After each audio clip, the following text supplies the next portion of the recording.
जिसकी तुम ज्यादा याद करोगे, जिससे तुम ज्यादा प्रेम करोगे वही मिलता है। संसार से प्रेम करो संसार मिलता है, भगवान से प्रेम करो भगवान मिलते हैं। कोई सेठ बहुत बड़ा सेठ, सारा जीवन कमाए कमाए कमाए कमाया, ढेर लगा दिए, अपार संपदा हो गई उसके पास। बुढ़ापा अब विचार करने लगा, अब ध्यान आया ये क्या हुआ, इतना धन मेरे पास है, ये तो यहीं रह जाएगा और मैं तो चला जाऊंगा।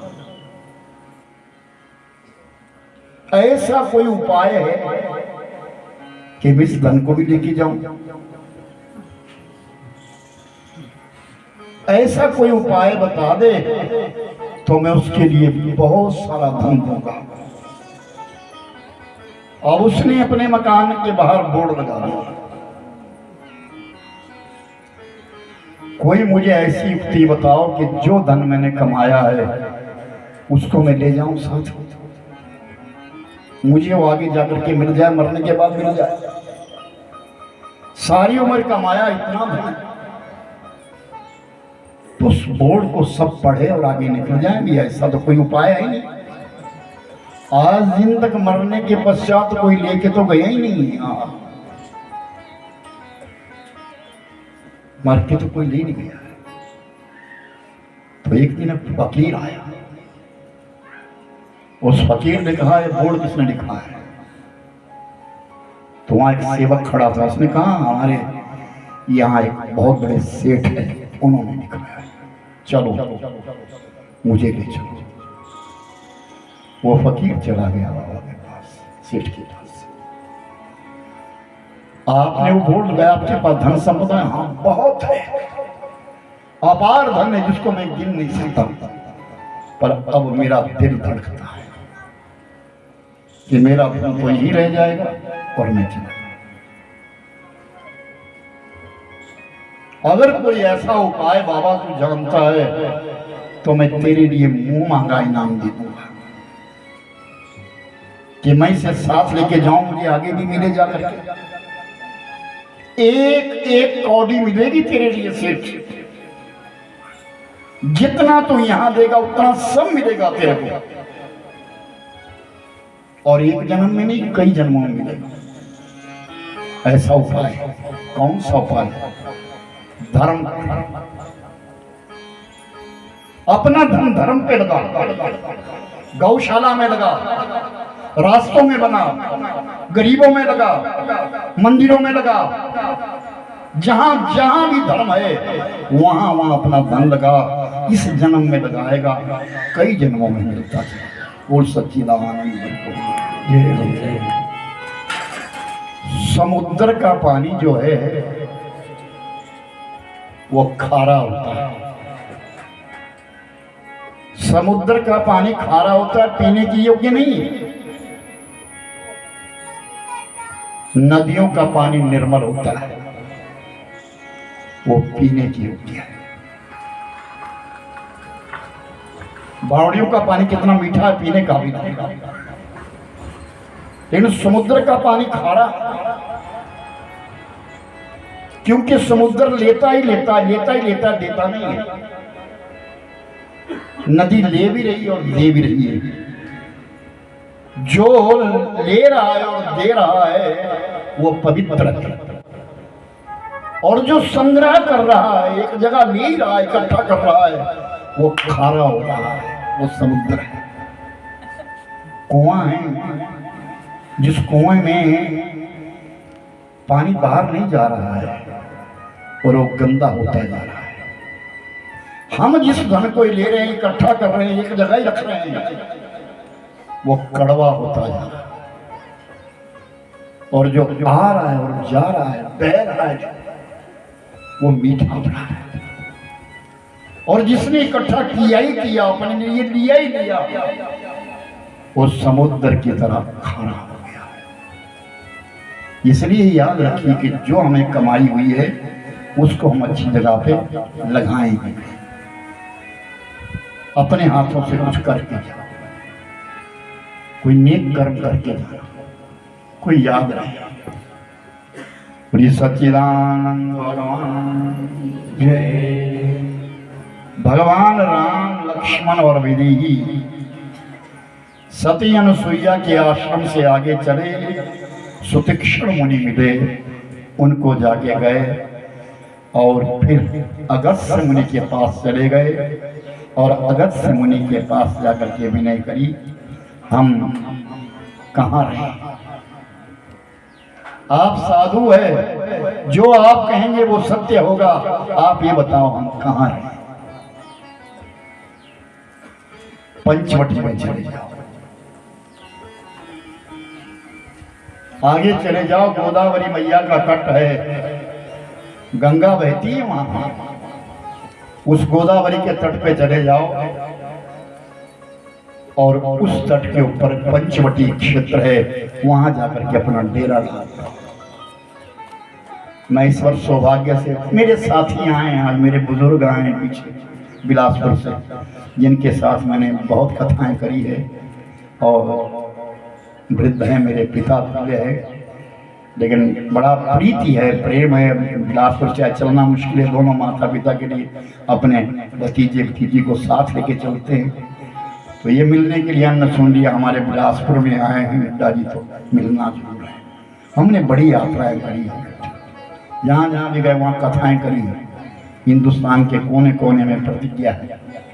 और ये सज्जन है बेचारे, कई कथाओं को श्रवण किया है इन्होंने और स्वयं अपने आप बहुत कथाएं करवाई है कई जगह पर करके। दोनों पति पत्नी बड़े परम धार्मिक, उसी प्रकार भतीजे साथ में चले हैं, उनका वो भागडोर उनके हाथ में है। आज ये कथा सुनने आ गए हैं यहाँ पे, निर्णय लिया है कि हाँ हम जाएंगे, अब के नज़दीक है कथा। तो इस बार मुझे सौभाग्य मिला गोदावरी तक जाने, मातु गए, मैंने एक दिन भी कहा था, गोदावरी का नाम है मातु गया, माँ का पिंड केवल गोदावरी में होता है। बड़ा पावन क्षेत्र है, तट है, अभी कुंभ लगेगा वहां पे, कुंभ इस बार वहां की बारी है। उसके साथ वो पंचवटी है। तो जब पंचवटी के बीच में जब यात्रा पहुंची, भगवान राम, लक्ष्मण और विदेही जब तीनों पहुंचे, तो बिल्लों ने वहां के पता लगा प्रभु राम आए, तो उन्होंने कुटिया का निर्माण कर दिया, राम जी को सुंदर कुटिया बना दी। सामने बहुत सारे ऋषि मुनि बैठे हैं, वो भी धन्य होने लगे, भगवान आए, प्रभु आ रहे हैं, हमारी पंचवटी पवित्र हो जाएगी। भोर का समय हुआ, भगवान राम के सामने लक्ष्मण बैठे हैं और लक्ष्मण जी ने पंचवटी में 5 प्रश्न किए हैं। ध्यान से सुनना, कौन से प्रश्न है? लक्ष्मण ने पहला प्रश्न किया, प्रभु माया किसे कहते हैं? संक्षिप्त शब्दों में आप सुनाएं, माया क्या है? भगवान राम ने कहा, ये मेरा, ये तेरा। ये मेरा और तेरा शब्द में माया समाहित है। जिसको तू मेरा मेरा कह रहा है, तेरा तेरा कह रहा है, ना वो तेरा है और ना वो मेरा है, इसमें माया है। ज्ञान किसे कहते हैं? संसार के सब जीवों को समान रूप से मानना ही ज्ञान है।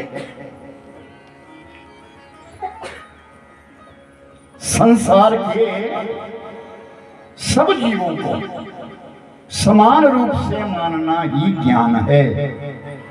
तीसरा प्रश्न है, वैराग्य किसे कहते हैं? सतोगुण, रजोगुण, तमोगुण से परे ब्रह्म लोक तक के सुखों को त्याग करने वाले व्यक्ति के लिए वैराग्य कहा जाता है। बड़ा श्रम बना करके कुछ मिलने वाला नहीं, दुनिया को दिखा करके कुछ मिलने वाला नहीं। विरक्ति वो है जिसको कोई सुख ही नहीं चाहिए। दूसरी आत्मा से सुख लेने वाला इंसान नरकागामी होता है। चौथा प्रश्न किया, ईश्वर और मनुष्य में फर्क कितना है? ईश्वर और जीव में फर्क कितना है? तो भगवान राम ने कहा, ईश्वर एक है, जीवात्मा अनेक है। ईश्वर एक है, जीवात्माएं अनेक है। ईश्वर स्वतंत्र है, जीवात्माएं परतंत्र है। इंसान किसी न किसी के बस में है, पशु किसी न किसी के बस में है, पेड़ पौधे सबके वंश में अंतर में आ जाते हैं, लेकिन प्रभु ये कैसे हैं जो स्वतंत्र है, उनके ऊपर किसी की कोई पाबंदी नहीं है। पांचवा प्रश्न और अंतिम प्रश्न था, प्रभु भक्ति कैसे होती है? तो भगवान राम ने कहा, ये उपमा से परे हैं, बिना संत की कृपा से परमात्मा की भक्ति होती ही नहीं। संतों की कृपा हो तब भक्ति होती है। जब तक किसी गुरु का हाथ तुम्हारे सर पे ना होगा, तब तक तुम भक्ति के रास्ते पे चल नहीं सकते। इसीलिए तो कहा कि गुरु का होना अनिवार्य है। हमारे लिए कुछ सदुपदेश देने वाला चाहिए, तब जाकर के हम आगे चलेंगे, फिर हमारा जीवन सुचारू रूप से चलेगा। अच्छा, ये प्रश्नों के उत्तर दिए, बड़े आराम से जिंदगी बीतने लगी। बीतते बीतते आज 9 महीने बीत गए। केवल और केवल 12 महीने बाकी है। ऋषि मुनियों का सत्संग रोज होता है, बहुत सारे ऋषि मुनि मिलते हैं। 12 महीने बाकी रहे हैं 14 वर्ष के लिए। आज एक घटना घट गई। क्या? रावण की बहन, जिसका नाम है शूर्पणखा, जो बड़े बड़े नाखून रखे ना सूप की तरह, उसका नाम ही शूर्पणखा है। पहचान लो, कहीं अपने नाखून को नहीं लंबे, उसका नाम ही शूर्पणखा है। सूप की तरह जिसके नाखून थे, ऐसी ही वो स्त्री, वो जिसका परिचय मैंने आपको पहले 2-3 दिन में दिया है रावण की कथा में, जो विधवा है लेकिन अपने को विधवा नहीं मानती। आज सुहागिन होकर के स्त्रियां विधवा बनकर के घूमती है, मैंने बताया था ना बीच में। लेकिन वो विधवा है और वो सुहागिन बनी हुई है, और उस पंचवटी में आई और श्याम वर्ण के राम को देखा। आगे हो जाओ, थोड़ा पीछे आने वालों को रास्ता दे दो थोड़ा सा। नहीं, इतना आगे नहीं, इतना आगे नहीं, पीछे वालों को बोल रहा हूँ, मुझे पीछे बैठ गए बिल्कुल, थोड़ा सा आगे हो जाओ। और शूर्पणखा आई, और शूर्पणखा करके खरदूषण नामक एक मानव है, बैठ जाइए बाप, बैठ जाइए। खरदूषण नामक दैत्य है, उन खरदूषण के पास आती और पूछती है, ये पंचवटी में कौन है? एक श्याम वर्ण का, एक गौर वर्ण का, एक सुंदर पत्नी, ये कौन है? तो खरदूषण जो थे वो राक्षस थे, दानव थे। इतना बल था जितना बल रावण में था। उन्होंने कहा, शूर्पणखा, ये अयोध्या के राजकुमार है, एक का नाम राम है, दूसरे का नाम लक्ष्मण है, इनके संग में इनकी पत्नी है जिसका नाम है सीता है। शूर्पणखा ने कहा, इतने सुंदर है तो क्यों ना मैं भी इसके साथ विवाह करूं। तो शूर्पणखा का रूप अच्छा नहीं हो, दानवी हो, पापी नहीं हो, निशाचरी हो, लेकिन माया भी है, माया करती है। उस शूर्पणखा ने अपना बड़ा सुंदर रूप बनाया, माया का रूप बनाया, और माया का रूप बना करके उस शूर्पणखा राम के सामने आई, और राम के सामने आकर के कहने लगी, मेरा परिचय क्या है सुन। त्रिलोकी का स्वामी जो रावण है, जिसके बस में 3 लोक है, ऐसा रावण मेरा सगा भाई। वाह, कितना ऊंचा परिचय है। मेरा नाम सूर्पनखा है और मैं कुंवारी। और तुम सम पुरुष न मौसम कारी, यह संजोग विधि रचाए विचारी। तुम सम पुरुष न मौसम कारी, यह संजोग विधि रचाए विचारी। मम अनुरूप पुरुष जग नाही, मम अनुरूप पुरुष जग नाही। खोजत विप्र फिरऊं मृगसाई, देखो खोज लो लगियो नारी। श्री राम जय राम जय जय राम, श्री राम जय राम जय जय राम, श्री राम जय राम जय जय राम, श्री राम जय राम जय जय राम। शूर्पणखा कहती है, तुम सम पुरुष न मोह सम नारी, यह संयोग विधि रचा विचारी। तेरे जैसा पुरुष और मेरे जैसी स्त्री संसार में नहीं है। विधाता ने संयोग बनाया है। मम अनुरूप पुरुष जगमाही, देखी खोजत फिरऊं त्यों लोकमाई। तीनों लोकों में मैं घूमती रही, मेरे योग्य सुंदर कोई मिला नहीं, आज मिल गया। तेरी और मेरी जोड़ी बहुत अच्छी है, चल मेरे संग में विवाह कर। राम ने कहा, शूर्पणखा मेरा तो विवाह हुआ है, जो मेरे साथ बैठी है ये मेरी धर्म पत्नी, इसका नाम सीता है। ये जो बाहर एक कुंवारा है, इसकी और तेरी जोड़ी बढ़िया है। तो किसी ने कहा कि भगवान झूठ थोड़ा बोलते हैं, भगवान ने कैसे बोल दिया कि लक्ष्मण कुंवारा है। तो दूसरे ऋषि ने कहा कि लोहा लोहे को काटता है। जब वो झूठ लेकर के आई तो उसको झूठ से ही काटना चाहते हैं।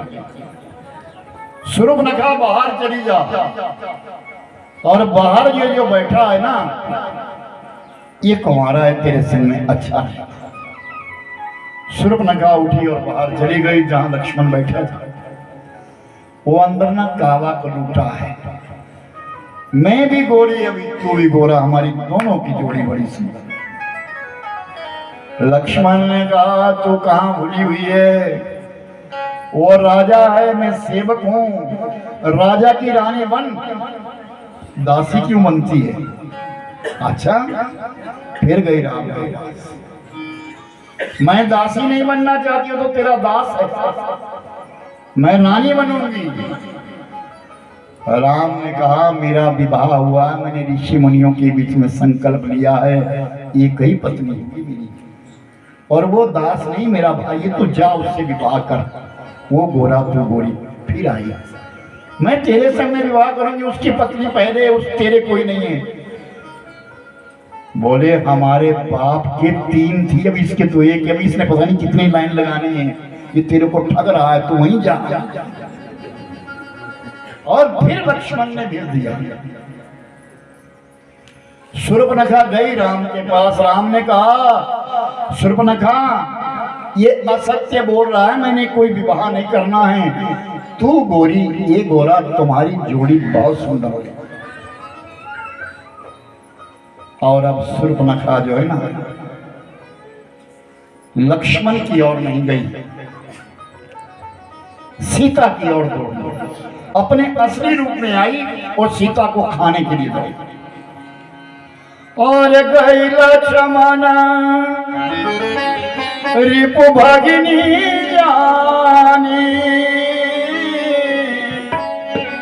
प्रभु बिलो की बोले मृदुभानी राम सिया राम जय जय राम ओ राम सिया राम जय जय राम। लक्ष्मण अति लांघव सो नाक कान बिनु किन्न ताके कर रावण करो मोह चुनौती दे। लक्ष्मण को पता लग गया रघु भिगनी ये शत्रु की बहन है। तुरंत तलवार निकाली, नाक काटा और कान काटा और किनारे हटा दिया। रोती रोती भागी मां से शूर्पणखा खरदूषण के पास गई। खरदूषण 14,000 सैनिकों के साथ लेकर के युद्ध करने के लिए आया। भगवान राम ने लक्ष्मण से कहा, लखन सीता को लेकर के गुफा में चला जाओ।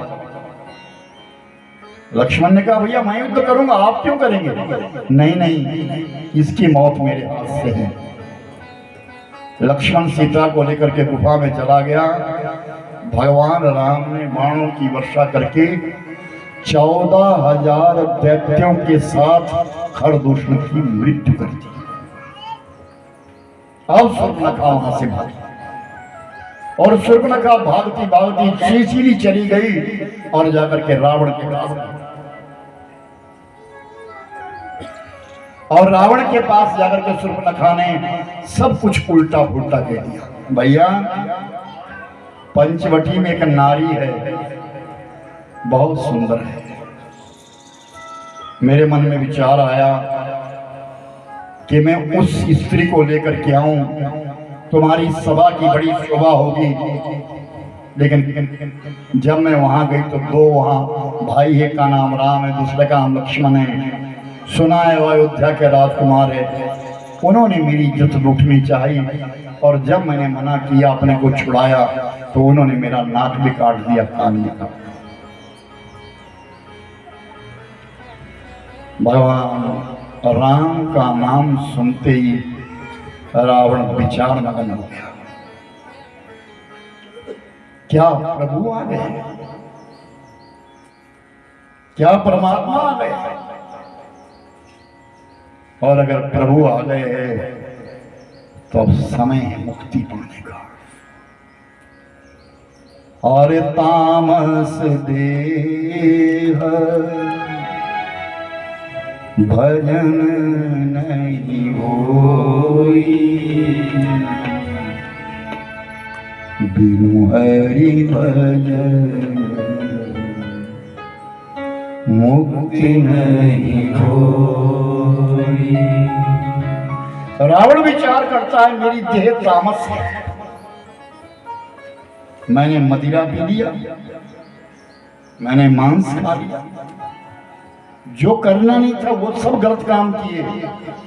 मेरी देह तामस हो गई है और तामस देह से भजन नहीं होता और बिना भजन के मुक्ति नहीं होती। तो अब मैं राम को लंका में लेके आऊंगा और मैं नहीं, मेरे साथ जितने भी दानव है सबको मुक्त कर दूंगा।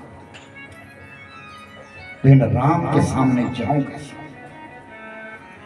हिम्मत नहीं हो रही है। राम के सामने जाऊं कैसे? हिम्मत नहीं हो रही है।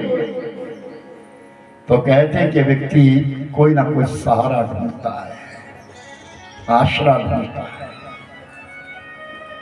और शूर्पणखा ने कहा, भैया सुनो, एक बात बता दूं मैं आपको, शत्रु को कभी कमजोर मत समझना, ध्यान से सुनना। शत्रु को कभी कमजोर मत समझना और रोग को कभी छोटा मत जानना। आज नसूर है, कल के लिए दाग है, कल के लिए नसूर बन जाएगा। अग्नि को कभी छोटा मत मानना, एक चिंगारी पूरे जंगल को फूक देती है। सांप को भी छोटा मत समझना, डंक मारेगा ना, मृत्यु हो जाएगी। पाप को कभी छोटा मत मानना कि पाप छोटा है, पाप पाप है। और प्रभु को भी कभी छोटा मत मानना कि गणेश की मूर्ति छोटी सी है, वो छोटे हैं। नहीं नहीं, वो इनको कभी भी जीवन में छोटा मत समझना। तुम्हारा शत्रु है वो, खरदूषण को मारा है उसने। तो रावण विचार करता है, खरदूषण मोही समबलवंता तिनहि कुमारी बिनु भगवंता। तुम दोनों की आंखें बंद हो रही है, चक्कर क्या है? सवेरे सवेरे जागते हो ना, इसलिए आंखें बंद हो रही है। अभी एकदम अलर्ट हो जाओ। दोनों पति पत्नी सो रहे हैं। सवेरे सड़क में झाड़ू लगता है, ऊपर मैला होता है और नीचे झाड़ू लग रहा है। उठाया जो भी जा रहा है, एक दूसरे से क्या कह रहा है? राम राम। ये हेलो हेलो छोड़ो, राम राम। टेलीफोन भी सुनना, राम राम जी, राम राम बोलो ना। कितना प्यारा शब्द है, मुक्ति शब्द है। खरदूषण समबलवंता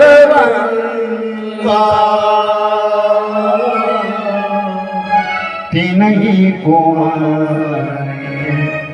बिनु भगवंता। खरदूषण को भगवान के सिवा कोई मार नहीं सकता था, इसका मतलब भगवान आ गए। रावण उठा और लंका के किनारे चला गया, समुद्र के किनारे पहुंच गया। जाकर के वहां एक मारीच नाम का राक्षस लेटा था। कौन मारीच?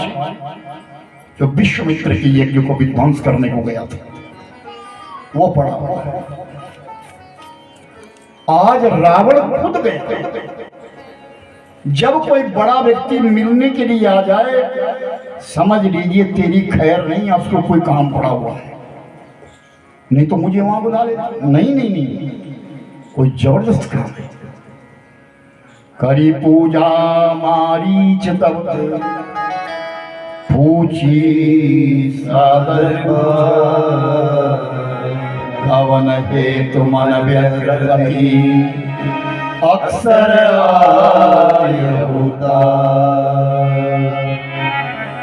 मारीच ने रावण की पूजा करी। आओ मालिक, इस झोंपड़ी में आपका आना कैसे हुआ? तो 10 मुख सकल कथा के आगे कही सहित अभिमान अभागे। उस रावण ने, उस 10 मुख ने सारी कथा कही। ऐसा ऐसा है, ऐसा ऐसा है, तू चल मेरे साथ, हमने सीता का हरण करना है, उस सीता को चुरा करके लाना है। मारीच कहता है तेरा दिमाग खराब है, काल है इतना सा था। जब मैं गया था, उसने मेरे को बिना फड़ा का बाण मारा, वहां से ताड़क वन से मेरे को फेंका और इस लंका में पहुंचा। काल है, उसके सामने जाना मौत है वो। रावण ने कहा अगर तू नहीं जाएगा तो मैं तुझे मार दूंगा। अब मारीच सोचने पर मजबूर हो गया, जाऊं तो वो मारेगा, ना जाऊं तो ये मारेगा। एक तरफ कुआं, एक तरफ खाई। अब फिर मारीच थोड़ी देर सोचता है ठंडे दिमाग से, अगर रावण मारेगा तो नरक में जाऊंगा, और अगर राम मारेंगे तो स्वर्ग। बोल रहा अब मरना तो इधर मारो क्या उधर मारो, अब तो करना क्या है? ओ कपट मृग तुम चरकारी ये विधि हरे आनंद बनारी। अरे मृग, अरे मारिश तो मृग बन जा, सोने का मृग बन जा, पंचवटी के इधर से उधर, उधर से इधर घूमना, तुझे लेने राम आएंगे। दूर ले जाना राम, भाग करके चले जाना, और जब दूर चला जाएगा तब 3 बार हे लक्ष्मण, हे लक्ष्मण, हे लक्ष्मण पुकारना, बस बाकी काम मैं खुद करूंगा। मारीच ने कहा फिर बाकी काम तो हो ही गया, मैं समझ गया, बाकी काम तो मेरा तो हो ही जाएगा। ठीक है, सोने का मृग बन गया मारीच, और सुवर्णमय मृग बन करके मारीच असंभवम हेम मृगस्य जन्मम, सुनिए, असंभवम हेम मृगस्य जन्मम तथापि रामो दुर्विप्रगाया प्राया समापन्न विपत्ति काले धियोऽपि पुंसां मलिनां भवन्ति। सोने का मृग नहीं होता, क्या ये राम नहीं जानते थे? राम को पता नहीं था कि सोने का मृग नहीं होता। प्राय विपत्ति काले, कहते हैं कि जब किसी के ऊपर विपत्ति आनी होती हो ना, तो बड़े बड़े धीर पुरुषों की बुद्धि भी मलिन हो जाती है। और सोने का मृग बन करके मारीच घूमने लगा, इधर से उधर जाता है, उधर से इधर जाता है। भगवान राम ऋषि मुनियों के साथ बैठे थे, लक्ष्मण कोने में बैठा था, सीता मैया अकेली थी। भगवान राम के पास गई, प्रभु देखो कितना सुंदर मृग है, आप जाओ ना इस मृग को ले आओ। आप सारा दिन ऋषि मुनियों के साथ रहते हैं, मैं अकेली रहती हूँ, इस मृग से खेला करूंगी, आप इसको ले आओ। और अगर ये नहीं ऐसे पकड़ा जाए तो मार करके ले आना, इसकी छाल बड़ी सुंदर है, पकड़ करके लाना इतना। तो कहें भगवान राम ने लखन से कहा, लखन मैं अभी आया पंचवटी का ध्यान रखना। अपना तरकस उठाया और उस मृग के पीछे चले गए, और मृग जाता है आगे और फिर पीछे मुड़ करके देखता है, फिर हंसता है, फिर भागता है। हंसता इसलिए है मैं कितना भाग्यशाली हूं, दुनिया जिसके पीछे भागती है वो आज मेरे पीछे भागती। फिर आगे चला जाता है, फिर पीछे मुड़ के देखता, फिर आगे चला जाता है, फिर मुड़ के दूर ले गया। तो बड़े जोर से पुकार करी, हे लखन, और मन में कहा हे राम, क्योंकि मुक्ति तो राम कहने से मिलती। फिर कहा हे लखन, राजा का आदेश था, रावण का आदेश था लखन कहना। मन में कहा हे राम, 3 बार कहा, और भगवान ने बाण चलाया और मारीच को लगा। अपना दानव रूप धारण करके मारीच परमात्मा के धाम में चला गया। लक्ष्मण कर लई प्रथम नामा, पाछे सुमिरत मन में और प्राण तजत प्रगटे सी निज देहा, सुमिरन नामो समेत स्नेहा। भगवान का तीर लगते ही अपनी निज देह में आया और परमात्मा के धाम में चला गया। हे लखन, हे लखन, हे लखन, जब ये आवाज 3 बार आई ना, तो सीता ने लक्ष्मण से कहा, लखन जाओ बेगी संकट अति भ्राता, लक्ष्मण बिहसिता सुकुमारा। जाओ बेगी संकट अति भ्राता, लक्ष्मण बिहसिता सुकुमारा। ओ भ्रकुटी विलास सृष्टि लय होई, भ्रकुटी विलास सृष्टि लय होई। सपने हो संकट आने न जाए, सपने हो संकट परनी सोई। श्री राम जय राम जय जय राम, श्री राम जय राम जय जय राम, श्री राम जय राम जय जय राम, श्री राम जय राम जय जय राम। जाओ वेगी संकट अति भ्राता। सीता कहती है जल्दी जा, भ्राता संकट में। लक्ष्मण जी हंस गए, क्या कह रहे हो, भगवान संकट में? भ्रकुटी विलास सृष्टि लय होई। मां सुन, अगर भगवान ने अपनी भौना थोड़ी सी टेढ़ी कर दी तो पूरी सृष्टि समाप्त हो जाएगी। सपने होकर संकट न, भगवान के सपने में भी संकट नहीं आता है, क्या कह दिया। अब सीता ने कटुवाणी कह दी, क्या आज जानी तो क्यों आया साथ में? बस एक शब्द कहा था, आज समझी तो साथ में क्यों आया है, अपने भाई को संकट में देखना। और लक्ष्मण इस बात को सहन नहीं कर सकी, तरकस से बाण निकाला और कुटिया के चारों तरफ रेखा खींची, बाहर मत जाना, और लक्ष्मण चले गए।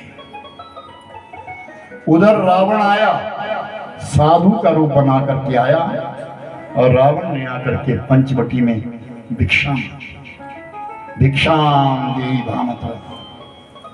और सीता मैया विचार करती है, अगर भिक्षा ना दूं तो घर की मर्यादा चली जाएगी, भिक्षा दूं तो बाहर नहीं जा सकूंगी, रेखा लगी है। छावड़ी में फल डाले और अपना हाथ बाहर निकाला, रावण समझ गया कुछ ना कुछ तो अघटित है। देवी, मैं बंधी हुई भिक्षा नहीं देता, तुम्हें बाहर आना होगा, अन्यथा मैं चला। सीता मैया बाहर आ गई, रेखा लांघने का साहस कर दिया, और रावण सीता को उठा कर देखी। तड़पती रोकती सीता बिलखती रह गई। और इधर भगवान राम के पास जब लक्ष्मण पहुंचे तो राम ने पूछा, लक्ष्मण तुम क्यों आए? आपने बुलाया ना? मैंने कहा बुलाया? हाँ प्रभु, 3 बार हे लखन हे लखन। आज बाबा जी को बड़ी चौकीदारी मिली है पार। कभी बच्चे इधर जा रहे हैं, कभी उधर जा रहे हैं, वो डंडा लेके घूम रहे हैं, उनको डरा रहे हैं, लेकिन वो डरने वाले नहीं है। अब ये नहीं जगह, और लक्ष्मण राम के पास पहुंचे, राम और लक्ष्मण ने, राम ने कहा लक्ष्मण, जो घटना इन 12 वर्षों में नहीं हुई वो आज हो गई। भागे भागे जब पंचवटी में आए तो क्या देखा, फल ही फलांगन में गिरे हैं, और सीता विदेही पंचवटी में।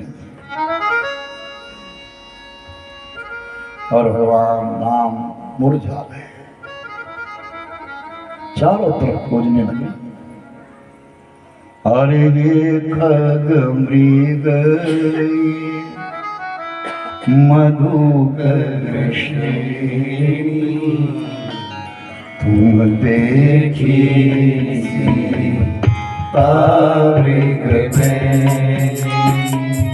ये खगमृग मधुकर श्रेणी तुम देखी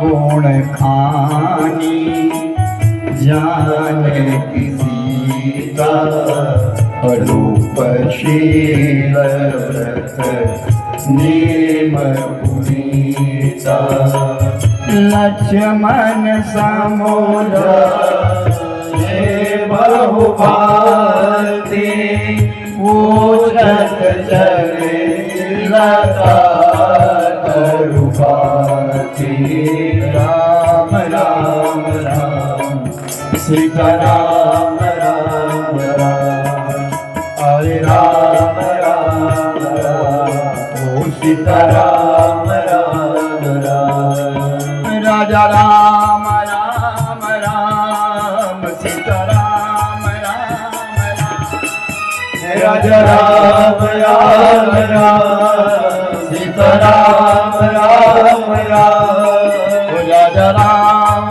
राम राम सीता राम राम राम राजा राम राम राम सीता राम राम राम राजा राम राम राम सीता राम राम राम राजा राम राम राम सीता राम राम राम राजा राम राम राम सीता राम राम राजा राम राम राम सीता राम राम राम किससे पूछ रहे हैं? पक्षियों से पूछ रहे हैं, मृगों से पूछ रहे हैं। रावण आया, हवा चलनी बंद हो गई। रावण आया, गंगा का पानी खड़ा हो गया। रावण आया, पशु पंछी सब लोप हो गए। कितना भय था, कितना डर था। हरे खग मृग ओ मधुकर श्रेणी मधुमक्खियों से पूछ रहे हैं, तुम देखी सीता मृगनयनी तुमने मेरी पत्नी को कहीं देखा, लेकिन कोई जवाब नहीं रहा। तड़पते रहे भगवान, तड़पते तड़पते आगे चले गए। जब आगे गए तो क्या देखा? आगे परा गिरपति देखा सुमिरत राम चरण जिन देखा। आगे जटायु नाम का पक्षी है, वो गीत है, वो पड़ा है नीचे, हे राम हे राम ये राम बोल रहा, झाड़ियों के बीच में गिरा है। भगवान राम लक्ष्मण से कहा, लखन जाओ जरा देखो ये कौन है। लक्ष्मण ने देखा, महाराज वो जटायु है, जो पक्षी रोज हमारे पास आता था, वो गीत उसके पंख कटे हुए वो नीचे गिरा हुआ है। भगवान राम कहते, जटायु कर सरोज सिर पर सियूर कृपा सिंधु रघुवीर निखर राम छवि धाम विगत भई सब पीर। भगवान राम ने उस पक्षी को उठाया और अपनी गोदी में रखा, और मस्तक के ऊपर जब अपना हाथ घुमाया ना, तो जितनी पीड़ा उस जटायु को थी सब खत्म हो गई। फिर भगवान ने पूछा, जटायु ये तेरा हाल कैसे हो गया? फिर वो जटायु बोला, नाथ दशानन यह कीनी तेरी हर जनक सुधारी। है नाथ, है प्रभु, मेरी जो दशा करी ना, ये दुष्ट रावण ने करी।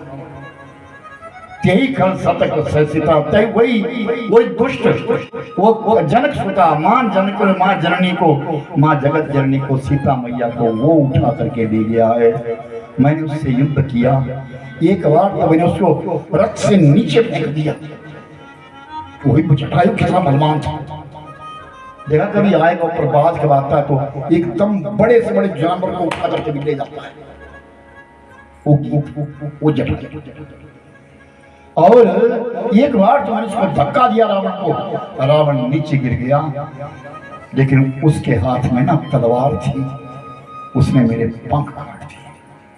मैं पक्षी हूं, बिना पंखों के उड़ नहीं सकता, बस मेरे पंख कट गए और वो सीता मां को ले गया।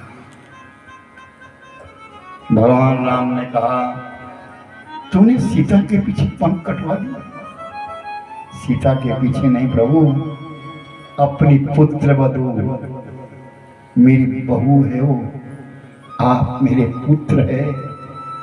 मैंने सत्संग किया था, प्रयागराज की धरती पे सत्संग किया था, तो मैंने ऋषि मुनियों से मांगा था, मुझे पुत्र चाहिए, मेरा पिंडदान करने के लिए, मेरा संस्कार करने के लिए पुत्र चाहिए। अब आप आ गए। जीना चाहता है? नहीं, जीना नहीं चाहता, लेकिन ये चाहता हूं कि आप मेरा संस्कार करें। और भगवान राम की गोदी में जटायु ने प्राण छोड़ दिया। क्या सौभाग्य होगा उसका, जिसने भगवान की गोदी में प्राण छोड़े। वो जीव कैसा, अपने पिता का संस्कार नहीं किया। राम ने आज उस जटायु का संस्कार अपने हाथों से किया। ये सत्संग का पुण्य है। ये सत्संग किया था जटायु ने। लक्ष्मण ने लकड़ियां लाई, जटायु का संस्कार हुआ, तिलांजलियां दी। सीता की खोज करने के लिए राम आगे चले गए। बोले राजा इन्हीं शब्दों के साथ चली जा रही है उम्र धीरे धीरे, चली जा रही है उम्र धीरे धीरे, चली जा रही है उम्र धीरे धीरे, उम्र धीरे धीरे, उम्र धीरे धीरे, उम्र धीरे धीरे, उम्र धीरे धीरे, चली जा रही है उम्र धीरे धीरे, चली जा रही है उम्र धीरे धीरे।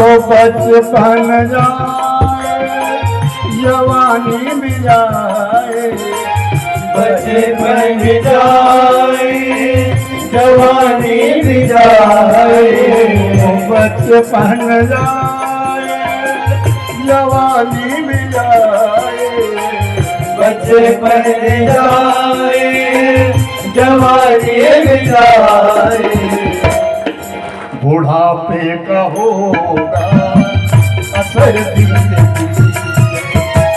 बुढ़ापे का होगा असर धीरे धीरे, चली जा रही है उम्र धीरे धीरे, चली जा रही है उम्र धीरे धीरे।